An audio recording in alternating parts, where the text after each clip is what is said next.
ചേച്ചി ഒരു കല്യാണം രണ്ടാമത് കഴിക്കുവാണെങ്കിൽ ഈ രേണു സുധി മൂന്നാമതാണെങ്കിലും ഈ രേണു സുധി എന്നുള്ള പേര് ചേച്ചി മാറ്റുമോ അങ്ങനെ വിവാഹം കഴിക്കും?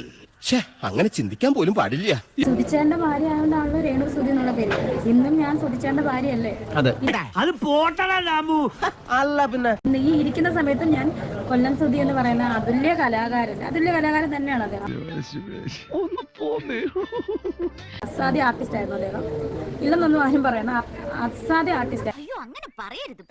അദ്ദേഹത്തിന്റെ നിയമപരമായിട്ടുള്ള ഒരേ ഒരു ഭാര്യയാണ് ഈ രേണു എന്ന് പറയുന്നത്, ഈ രേണു സുധി. വേറെ ആളുടെ ഭാര്യ ആയ ആകൂല്ലെന്ന് ആയാൽ ആ പേരിന്റെ കൂട്ടത്തിൽ സുധി എന്നുള്ള പേര് ഞാൻ പറഞ്ഞു.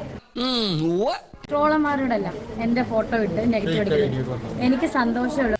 അങ്ങനെയും പറയാം. കാരണം എന്താണെന്ന് വെച്ചാൽ അവർ എന്റെ ഫോട്ടോ, എന്റെ പഴയ ഫോട്ടോ പൊക്കിയിട്ടാണ് അവർ വരുമാനം ഈ ട്രോൾ അവർ കാശ് കിട്ടില്ല വ്യൂസിനൊക്കെ.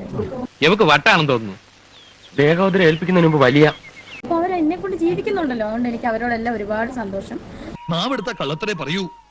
എന്റെ പേര് വെച്ചിട്ടാണ്, ഫോട്ടോ വെച്ചിട്ടാണ് നിങ്ങളൊക്കെ ജീവിക്കുക, നല്ല ഹാപ്പി ആയിട്ട് ജീവിക്കുക.